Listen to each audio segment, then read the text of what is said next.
அனைத்து நண்பர்களுக்கும் பிறைசூடன் சார்பாக அன்பான வணக்கங்கள்.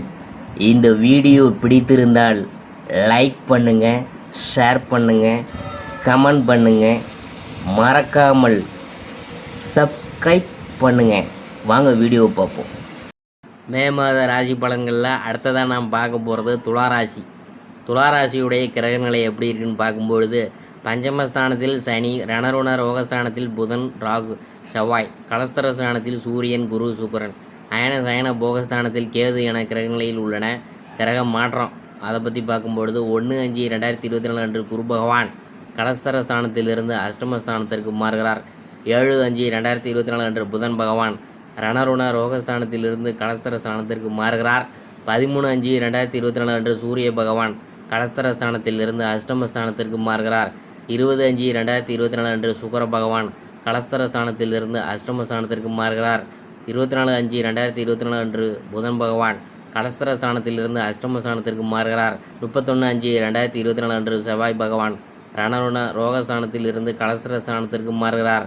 அடுத்தது துளாராசிக்குரிய பலன்கள் எப்படி இருக்குன்னு பார்க்கும்பொழுது, அனைவருடன் நல்ல முறையில் பழகக்கூடிய துளாராசி என்பர்களே, உங்களுக்கு வரும் முன்கோபத்தை தவிர்ப்பது முன்னேற்றத்துக்கு உதவா. இந்த மாதம் எதிர்பாராத செலவு உண்டாகும், எதிர்பார்த்த வெற்றி கிடைக்கிறதுல தாமதம் உண்டாகும், எதிர்பாராத பணவரத்தும் இருக்கும், புதிய நண்பர்கள் சேர்க்கையும் ஏற்படும், மற்றவங்களுக்கு உதவி செய்வதில் ஆர்வம் காட்டுவீங்க, எதிர்ப்புகள் நீங்கும். தொழில் வியாபாரம் சிறிது மந்தமான நிலையில் காணப்பட்டாலும் வருமானம் குறையாத நிலையிலே இருக்கும்.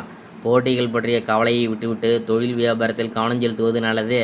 உத்தியோகத்தில் இருக்கிறவங்களுக்கு வெளியூர் மாற்றங்கள் உண்டாகலாம். சக ஊழியர்களும் பேசும்போது கோவப்படாமல் இருக்கிறது நல்லது.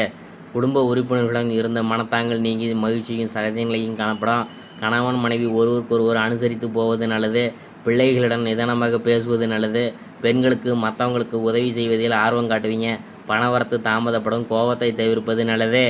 அரசியல் துறையினருக்கு இந்த காலகட்டம் சில நல்ல பலன்களை தந்தாலும் மன கஷ்டமும் அவ்வப்போது உண்டாகும். எதை பற்றியும் கவலைப்படாமல் தீர ஆலோசித்து எதையும் செய்வது நல்லது. கலைத்துறையினருக்கு கவனம் தேவை. எதிர்பாலினத்தாரிடம் பழகும்போது எச்சரிக்கை அவசியம். கடன் கொடுப்பது, ஃபைனான்ஸ் போன்றவற்றில் மிகவும் கவனமாக இருக்கிறது நல்லது.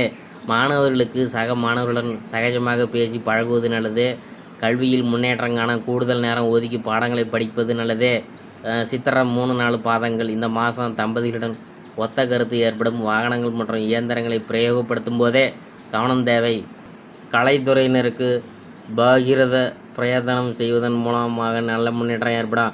சிறிது முயற்சி செய்வதன் மூலம் சிறந்த வாய்ப்புகள் கைகூடும். மேலும் உங்கள் கௌரவம் அதிகரிக்கும். அடுத்தபடியாக நாம் பார்க்க போது சுவாதி. இந்த மாதம் கணவன் மனைவிக்கிடையே மனவிட்டு பேசுவதன் மூலம் கருத்து வேற்றுமை வருவதை தவிர்க்கலாம். பிள்ளைகளிடம் அனுசரணையாக நடந்து கொள்வது நன்மை தரும். துணிச்சலுடன் ஈடுபட்டு காரிய வெற்றி காண்பீங்க. பணவரத்து திருப்தி தரும். வாக்குவாதத்தை தவிர்ப்பது நன்மை தரும். வீண் மனக்குழப்பம் ஏற்பட்டு நீங்கும். மற்றவங்களுக்கு உதவ போய் வீண் பிரச்சனைகளில் சிக்கி கொள்ளலாம். அடுத்தது நாம் பார்க்க போகிறது விசாகம் 1-2-3 பாதங்கள். இந்த மாதம் ஆன்மீக எண்ணம் ஏற்படும். விருப்பமான நபரை சந்திப்பதன் மூலம் மனசுக்கு மகிழ்ச்சி ஏற்படலாம். தொழில் வியாபாரம் தொடர்பான காரியங்களில் இழுபறியான நிலை காணப்படும்.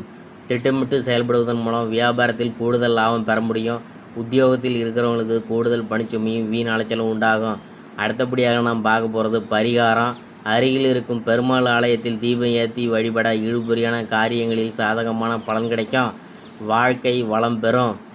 சந்திராசிரம தினங்கள் 9-10. அதிர்ஷ்டமான தினங்கள் 3, 4, 30, 31. இதுவரைக்கும் நாம் பார்த்தது மே மாத ராசி பலன்களில் துளாராசியை பற்றி தான் நாம் பார்த்தோம்.